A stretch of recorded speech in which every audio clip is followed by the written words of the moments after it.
guys! So, my name is The Plot.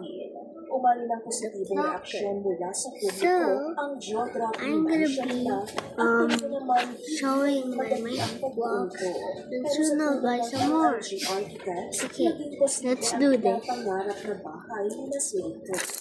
Base sa house plan na nirelease ng LLG Architects, ang Skypad ay isang modern glass house na may open plan design at These 4 to are 7 magnetic glass walls na blocks that I malagdag house found na out. at ganda.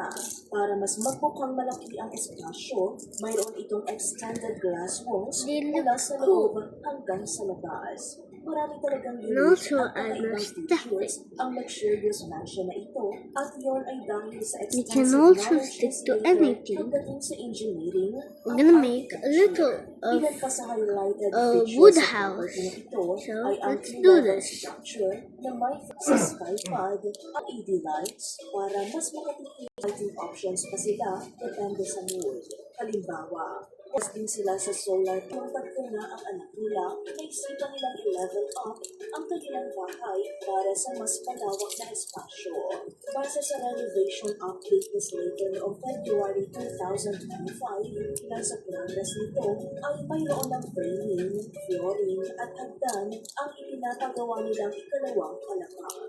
Hindi ng Skypad ang umilay na proyekto ni Slater noong 2023 on the Rise of Monterrazas, isang luxury mountain development sa Cebu na inspirasyon static cabin house, isang luxury home na may breathtaking. Ito raw ang first mountain development sa Pilipinas kung saan ang konstruksyon ng magagarang condos ay itatayo. Tutol ang ilang netizens dahil sa posibleng deforestation at landslide risk maging sa panganib na dulot nito sa mga tao at sa kalikasan. Pero giitiis Twitter, walang masisirang habitat at ligtas ang proyekto dahil wala raw mangyayaring deforestation at iba pang masamang epekto sa kalikasan kaliwas sa misconception ng iba.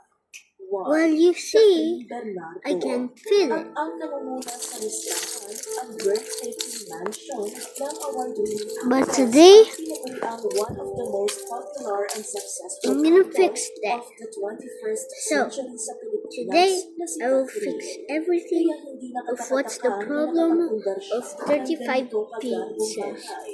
At hindi lang ito tipikal My na 35 bahay. pieces Dahil malamang isn't ang lawak ang exactly mansyon na that ito much. na may multi-million na But I know what you're Pag thinking. marami ang na-inspire sa actress dahil It's not that parang much. ethics, You can fix that by buying 100 more packs. Pagkatapos ang halos So, 8 taon, I'm wala gonna nang try to ni make Catherine ang lupa. my favorite Natapos stuff, na rin ang kanyang but dream house sa quite Antipolo, really Rizal.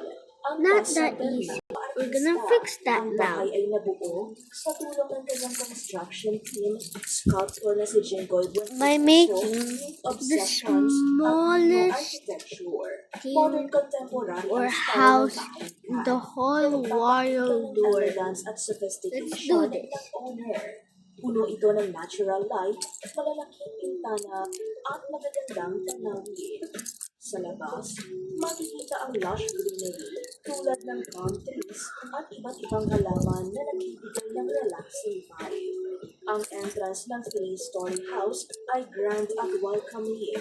Bubungad sa pagpasok sa bahay, ang wooden at glass staircase ng kadalasan Don't worry, I'll get 100 more pieces. It will come soon, so be careful and wait, please. Pero kung gusto nilang mas maging exciting ang pagbaba And please be papuntang ground patient. floor, patok din ang nakakaaliw na silver at red slides sa bahay ng actress.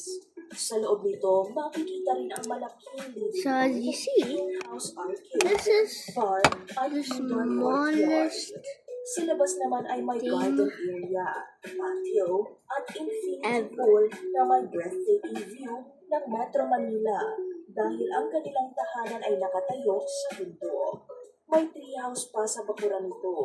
Hindi man disclose ng actress kung magkano ang nagastos niya sa pagpapatayo ng Okay. mga palasyong bahay na ito.